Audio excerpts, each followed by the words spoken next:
Inilah kompetisi peta umpet paling gila di sebuah SMA Jepang. 8 pemain boleh bersembunyi di mana saja, memakai trik apapun, dan jika mereka berhasil menghindari pengejaran 2.500 siswa, mereka memenangkan 100 juta yen setara 103 juta rupiah. Ketahuan sedikit saja, ya sudah, hadiah itu jadi pesta sekolah. Pemain nomor 1, Asep, masuk ke game. Ia memperluas sedikit dinding di balik cermin besar, membangun ruangan rahasia lengkap dengan cermin satu arah. Dari luar tampak biasa, dari dalam bisa lihat semua. Nomor 2, Rizky, tampil dengan konsep wajah tetap kelihatan. Tapi kali ini ia upgrade, memanjat plafon ruang klub dan mengecat wajah serta tubuhnya dengan cat hitam super yang menyerap cahaya 99,9%. Kalau dia merem, dia literally menghilang. Nomor 3, Gilang, memilih perpustakaan. Ia masuk ke lemari buku ujian universitas. Nomor 4, Neneng, paling nekat. Ia membongkar total lantai ruang upacara teh, membangun ruang persembunyian di bawahnya. Biaya renovasi, 1,2 juta yen setara 128 juta rupiah. Modal lebih besar dari hadiahnya. Nomor 5, Yanto, memilih jalur low budget tapi rapi. Ia meminjam masing-masing 15 cm dari 2 meja belajar, kemudian membuat ruang sempit untuk menghilang. Nomor 6, Abdul, memakai teknik kamuflase ekstrim. Ia memanjat mengecat tubuhnya hijau penuh, lalu nempel di struktur bangunan seperti pipa PVC hidup. Nomor 7, Bagus, membuat dinding kayu palsu. Tapi ia tidak bersembunyi di sana. Itu hanya umpan. Tempat asli, sebuah ruang rahasia di balik pintu kedua. Dan terakhir, nomor 8, Wawan, sang penyusup kerumunan. Dia memanggil tukang cukur, mengubah gaya rambut 10 tahunnya, pakai seragam sekolah, lalu menyusup sebagai siswa baru dengan satu teman sebagai bodyguard. Permainan dimulai. 20 menit. 8 pemain versus 2.500 siswa. Siswa-siswa langsung membanjiri sekolah seperti tsunami manusia. Sementara itu, Wawan sudah menyatu. Jalan santai.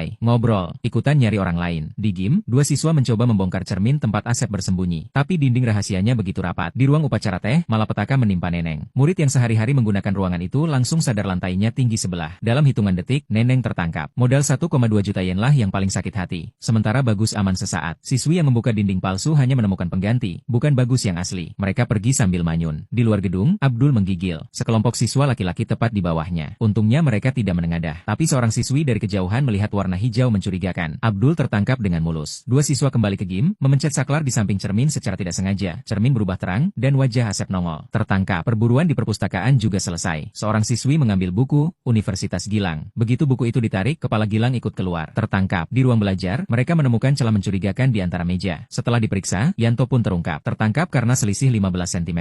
Siswi lain menemukan lorong tempat Bagus bersembunyi. Jebakan kayunya tidak lagi menipu karena kerumunan semakin banyak. Akhirnya Bagus menyerah, dan kini hanya tersisa satu pemain, Wawan. Dia berjalan santai di tengah kerumunan raksasa sambil berakting jadi siswa biasa. Bahkan sempat berkomentar, cek kelas sebelah deh. Saking naturalnya, tak ada yang curiga. Detik-detik terakhir, dia malah sengaja masuk ke pusat keramaian, tempat paling berbahaya. Hasilnya, Wawan menang. Satu-satunya pemain yang tersisa. Strategi, sembunyi di depan mata semua orang, ternyata mematahkan semua trik. Kalau kamu ikut pertandingan ini, kamu bakal sembunyi di mana?